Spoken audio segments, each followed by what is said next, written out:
নজর রাখবো পরবর্তী সংবাদে। সংঘ প্রধান মোহন ভাগবতের সাথে এবার বৈঠক যোগী আদিত্যনাথের। এক প্রকার বলা যায় রুদ্ধদ্বার বৈঠক।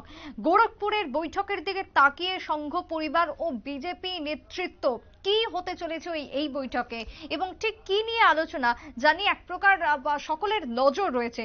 জাতীয় সংবাদ মাধ্যমগুলি তাকিয়ে রয়েছে মেগা বৈঠকের দিকে। কথা বলবো, রাজনৈতিক বিশ্লেষক অশোক দাস রয়েছেন টেলিফোন লাইনে। অশোকবাবু, সংঘ প্রধান এবার মোহন ভাগবতের সাথে রুদ্ধদ্বার বৈঠক যোগী আদিত্যনাথের, কি হতে চলেছে এই বৈঠকে আলোচনা, কি জানতে পারছেন? নমস্কার। দেখুন, ওনাদের কি আলোচনা হচ্ছে সেটা তো আমাদের জানা সম্ভব নয়, তবে আলোচনা হওয়াটাই স্বাভাবিক, কারণ উত্তরপ্রদেশে 80টা আসনের মধ্যে 40টাও পায়নি, তারও নিচে ভারতীয় জনতা পার্টি নেমে গেছে। ঠিক তেমনি ভাবে রাজস্থানেও আশানুরূপ ফল হয়নি, অনেক কম হয়েছে।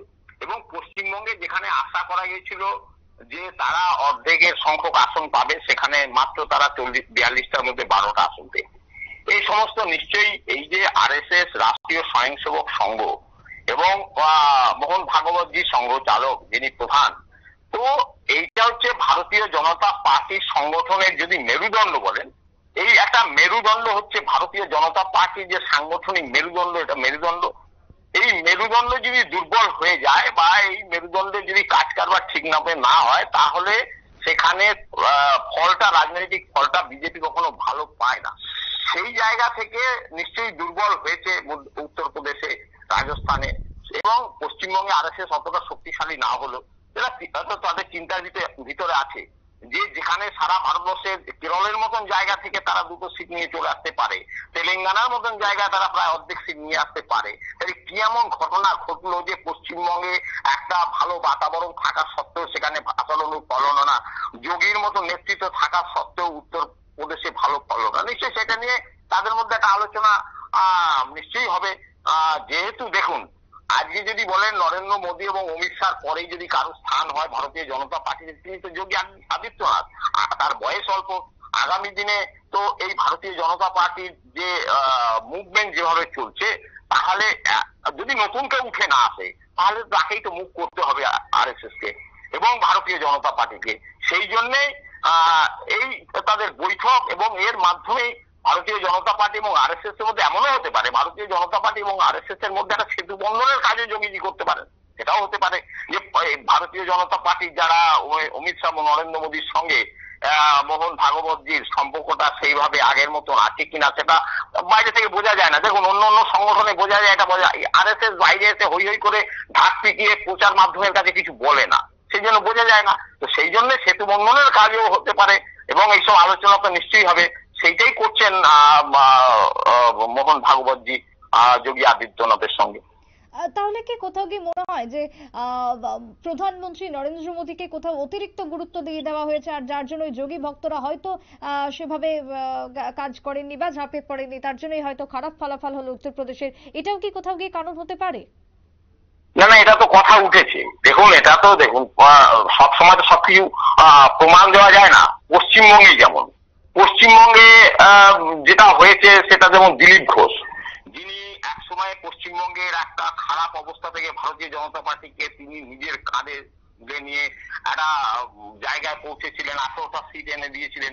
সেই জায়গা থেকে সেই মানুষটাকে তার জেতা সিট থেকে সরিয়ে দিয়ে অন্য জায়গায় নিয়ে চলে গেল। আর সকলেই জানেন যে দিলীপ ঘোষ উনি তো আরএসএস এর একজন মানে সংঘেরই একজন ব্যক্তি। তাহলে এটাও হতে পারে, সংঘ এসব নিয়েও তো নিশ্চয়ই আলোচনা হতে পারে। তো সুপ্রিম লেভেলে এসব, যার জন্য, এবং উত্তরপ্রদেশেও সেরকম। তো অনেক শোনাই যাচ্ছে যে অমিত শাহ একেবারে প্রচন্ড বেশি পরিমাণে সংগঠনের উপরে খবরদারি করার ফলে এরকম কথা উঠছে, কতটা সত্য কতটা মিথ্যা ঠিক নেই, কিন্তু এটা মানে কথা উঠছে যে তার উত্তরপ্রদেশে যেভাবে সে হস্তক্ষেপ করেছে, পশ্চিমবঙ্গে যেভাবে হস্তক্ষেপ করেছে, সঙ্গের জন্য, এই সবের জন্য উত্তরপ্রদেশ এবং পশ্চিমবঙ্গের রেজাল্ট খারাপ হয়েছে। এই জন্য তারা এটা একটা রাস্তানার দিকেও যেতে পারে। কারণ হচ্ছে এটা তো কোনো এই ভারতীয় জনতা পার্টি কালেকটিভ লিডারশিপে বিশ্বাস করে, কোন একটা ব্যক্তির উপরে ফোকাস করে, তাকে জননেতা হিসেবে তৈরি করে। কিন্তু রাস্তা সবসময় ভারতীয় জনতা পার্টির সাংগঠনিক যেসব নেতারা এবং আরএসএস এর কাছে থাকে, সে রাস্তা হালকা হয়ে গেলে আগামী দিনে অনেক বিপদ আছে। সেই বিপদের কথা ভেবেও ভারতীয় জনতা পার্টি যে তাদের যে দার্শনিক চিন্তা, আরএসএস এর যে দার্শনিক চিন্তা, রাষ্ট্র এবং রাষ্ট্রের শাসন প্রণালী, সেটা থেকে যদি বিচ্যুত হয় তাহলে তাদের তো সবই চলে যাবে, তাহলে তাদের থাকবেটা কি, সেটা নিয়েও তাদের আলোচনা হতে পারে। তাহলে এই বৈঠককে আমরা ধরে নিতে পারি যে নিছকই কোনো সৌজন্যমূলক সাক্ষাৎ নয়, এই বৈঠক হচ্ছে খারাপ পারফরমেন্সের মূল কারণ কি সেই সম্পর্কেই চুলচেরা বিশ্লেষণ হয়েছে যোগী আদিত্যনাথের সাথে? না দেখুন, স্পেকুলেশন, আমার যেটা আলোচনা তো হচ্ছে, এবং আগামী দিনে কিভাবে এটাকে ভরাট করা যাবে, কিভাবে ভারতীয় জনতা পার্টি যদি 80টা সিটের মধ্যে সে 40টা সিটও উত্তরপ্রদেশ থেকে আনতে পারলো না, তারও নিচে নেমে গেল, 35টা 36টা নেমে গেল, তাহলে ভারতীয় জনতা পার্টি যদি একেবারে আগামী দিনে যে ভারতবর্ষের রাজনীতিতে তাদের টিকে থাকা তো দুষ্কর হয়ে যাবে। কারণ ধরুন পশ্চিমবঙ্গে 42টা সিট, ওখানে 80টা সিট, 112টা সিট, মানে কম কথা না, প্রায় 4 ভাগের 1 ভাগ সিট, ভারতবর্ষের 4 ভাগের 1 ভাগ সিট থেকে তাকে যদি বঞ্চিত হয়ে যেতে হয়, তাকে যদি ওয়াশ আউট হয়ে যেতে হয়, তাহলে ভারতবর্ষের রাজনীতিতে তার জায়গাটা কোথায় থাকবে? ওটার সঙ্গে যদি রাজস্থান যোগ হয়, এই জায়গাটা চিন্তা করতে হবে। দেখুন, সেটাও যেমন আমি আপনাদের চ্যানেলে আলোচনাটা হচ্ছে, আর সেই জন্যই বলছি, এটা একজন ভারতীয় হিসেবে বলছি যে একটা শক্তিশালী রাষ্ট্রের একটা প্রয়োজন, সেই রাষ্ট্রের প্রয়োজনের মধ্য থেকে এই যে জগাখিচুড়ি ইন্ডিয়া জোট, তারা এলে যে পশ্চিমবঙ্গের শুধু নয় ভারতবর্ষের কি অবস্থা হবে সকলেই বুঝতে পারছেন। কারণ হচ্ছে এই যেমন নেতাজি সুভাষ চন্দ্রকে কেউ জাপানের কুকুর হিসাবে দেখিয়ে দিলেন, আবার কিছুদিন আগে 62 সালের যুদ্ধের সময় চীন ভারতবর্ষ আক্রমণ করেনি, ভারত চীনকে আক্রমণ করেছে, এই যে কমিউনিস্টের স্লোগান।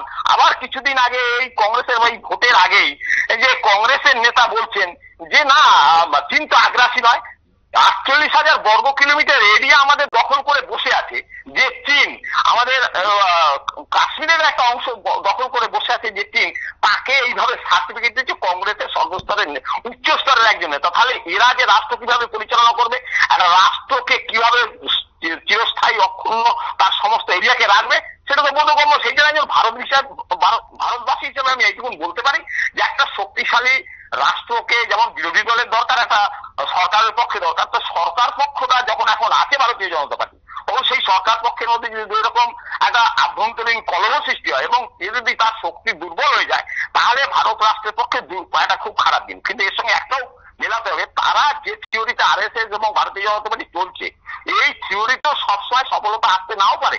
কারণ আপনাকে বলছি, উত্তরপ্রদেশের যে জায়গাটা, সেখানে কিন্তু একসময় সমাজবাদীদের গড় ছিল, আজকে সেখানে মুলায়ম সিং যাদব এসে সেই গড়টাকে ধ্বংস করে দিয়েছে পরিবারবাদী সমাজবাদ নিয়ে এসে।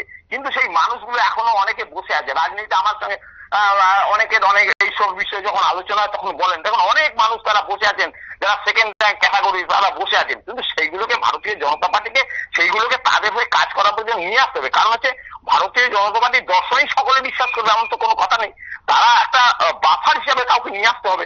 তো বাফার এমনকি ওই সমাজবাদীরা হতে পারে, সেখানে নীতিশ কুমারও আছে, আর অন্য উত্তরপ্রদেশের আরো অনেক আছে যাদের হয়তো নাম সব খবরের কাগজে আসছে না, কিন্তু এরকম আছে, তাদের নিয়ে আসতে হবে। এটা ভারতীয় জনতা পার্টি নিজের এবং রাষ্ট্রের কল্যাণের জন্য নিয়ে আসা দরকার।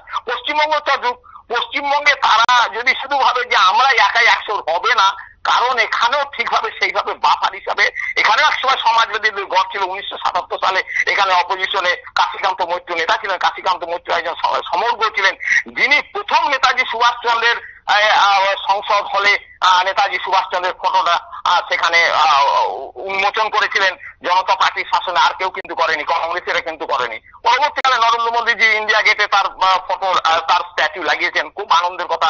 আমি একজন বাঙালি হিসাবে খুব আনন্দিত এবং গর্বিত। এই দুজন মানুষ সমগ্র এবং মোদীজি এটা করেছেন, সেই সময় মোরারজি দেশাই ছিলেন, চন্দ্রশেখর ছিলেন, তারা মিলে করেছেন। এই যে জায়গাটা, এই জায়গাটাকে ভারতীয় জনতা পার্টিকে এবং মোহন ভাগবতজি ওনাদের বুঝতে হবে যে সব জায়গায় একই থিওরি চলবে না। সেই অমিত শাহকেও বুঝতে হবে একই থিওরি চলবে না, সেই থিওরিকে একটু বদল করতে হবে। সেখানে এরকম বাফার কাউকে নিয়ে আসতে হবে, নিয়ে এসে সেই জায়গায় এই যে তাদের যে বিরোধী শক্তি তাকে কমব্যাট করতে হবে। একেবারে তাই। অনেক ধন্যবাদ অশোক বাবু।